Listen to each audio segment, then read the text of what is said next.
and Jen punches the weaker right in the "Can anyone hear me?" This is going to be the tutorial for Corellia or T1 Rail depending on what you like better. Rail is an incredibly fast-paced level with a lot of difficult and interesting chains. For that reason, it is my favorite level in the speedrun. Since there are so many different strategies you can possibly do on Rail, I will only cover the most important ones.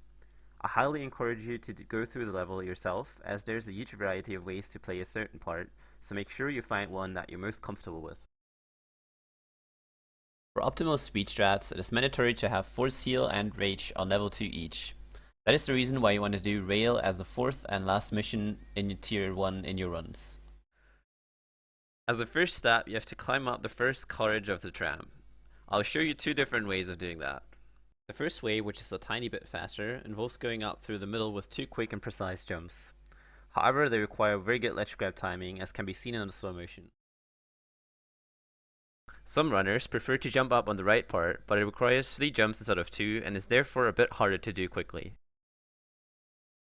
How you proceed your climb is also up to you. You can either jump onto the tubes like this, or go through the middle and then jump up with a ledge grab and quick climb. The next important trick on Rail is the big chain going all the way from the second to fourth carriage. We start out by jumping onto the right electric rail after climbing on top of first, and wave jump our way to the last yellow support of second. Here, the real action starts.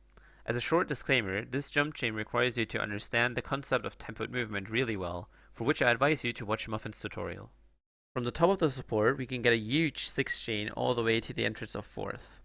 Notice how I slow myself down by releasing forward on several occasions.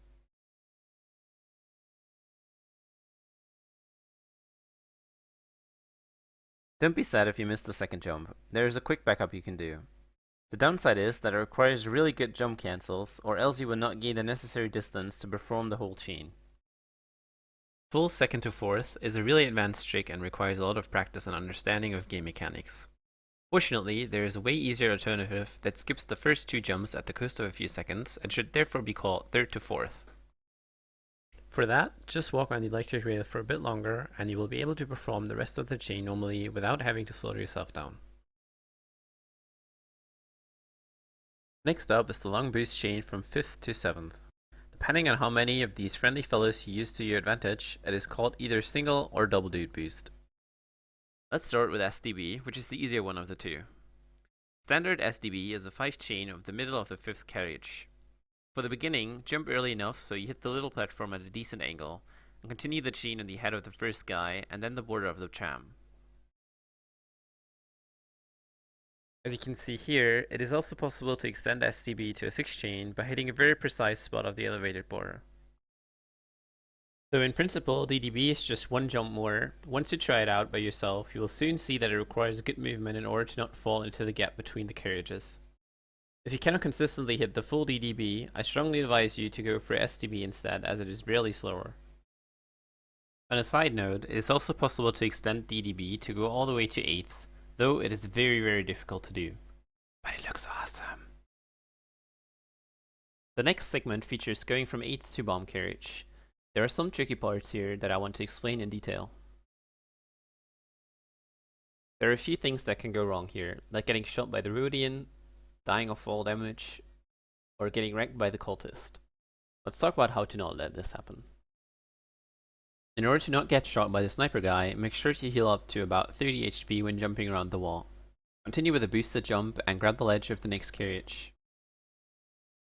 30 HP is usually enough to survive the double shot from the greeter guy, but with very bad luck he can shoot you in the back when you pass him, thus I strongly recommend taking care of that.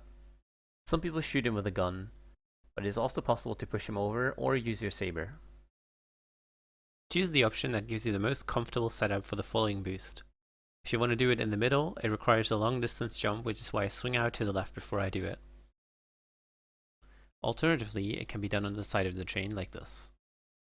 In any case, I simply hold W to walk over the edge of the ramp, which will not only prevent me from taking fall damage, but also sets my height up perfectly for the chain through bomb chain.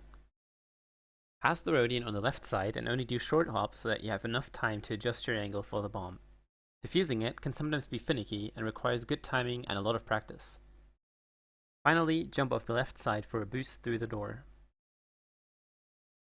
For maximum swag, go for the on-the-fly defuse. Or better don't. Since the movement to the end is basically very simple, I will not go into detail with it. However, there's one thing I want to mention on the side note. If you hit this boost about right, it is possible to get a sick follow-up chain from that guy's head straight to the end. Even though it may look doable from a practice point of view, getting it from full speed in a run is kinda difficult, so just keep that in mind. That was my tutorial for Tier 1 Rail. Thank you for watching, and if you didn't like it, you should blame it on the Gran. I read you, John.